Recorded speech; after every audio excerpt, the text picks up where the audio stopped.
with the shoulder stabilizer exercise. So we really want to fire up the teres major and the infraspinatus. So we're going to start with teres major. These are the muscles responsible for pulling the shoulder blade first of all down and second of all backwards. So if you can see the difference between when I'm standing like this and just relaxed, and then when they're active, is this small difference they create. And by being active, they create so much more room here and create this more opening of the shoulder blades. So for this, I'm going to grab this handle. You can use an elastic band that you just wrap around a surface somewhere that's going to be held tight. So you're going to take one step back and try to sit a little bit just to get your glutes to squeeze and slightly tilt your pelvis forward. So then you're going to bring your elbow in direction of your waist. You want to think of making a fist like this and just putting it like this between your waist and your elbow, just so you know you're in the right spot and you're not too far off or too close. Yeah? And then, so once you have your elbow fixed, you want to think of putting the elbow here, keeping it at 90 degrees. So by keeping your elbow at 90 degrees, it's going to make your thumb basically be in the middle of your bicep. So you can basically just take your hand and do like this, and you're going to know you're in the right spot with your hand. So then your elbow, you want to keep really just in front of where your shoulder stops, go down.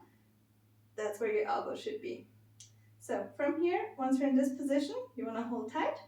You can feel your abs even engage slightly, your legs also putting in some work, but the focus should really be on this back part here. So really feeling here in the back, right? And if you've been working with me, you should know where to feel it, and you are able to feel it there. So once we're in the position, you want to bring your elbow and push it down. So that's going to be the level 1. So keeping the elbow in front of the shoulder, having your 90 degrees, your hand is at the middle of your bicep, and pushing that elbow down. So there you really should feel that contraction fire up. And you want to hold this for about 40 seconds, right?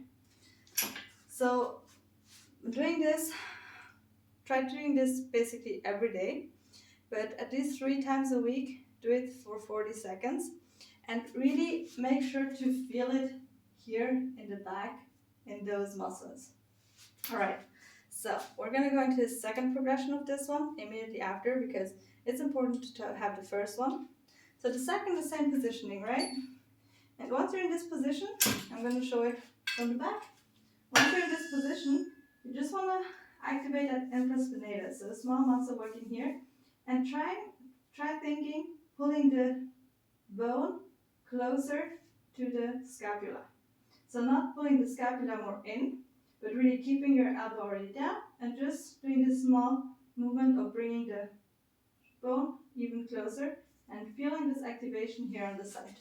It doesn't look like much of a difference, but internally, when you're in the position 1 of pushing elbow down and then trying to bring that bone really closer, you're really gonna feel like it's starting to work and fire up and activate. So yeah, it should really feel like it might even want to cramp, but just feel that tightness and that activation here on the side of your shoulder blade, slightly in the bottom. Do this 3 times, 40 seconds, and really get strong at it. Really make sure to feel those muscles. And when you start noticing it's starting to get easier, well, try putting a little bit more weight or pulling your elastic band a little, well, going one step further away to pull the elastic band a little further. But what I really recommend is just contract those muscles a little bit more. And you're gonna see your shoulder blades are gonna start opening up more. Well, you're gonna feel in general more at ease.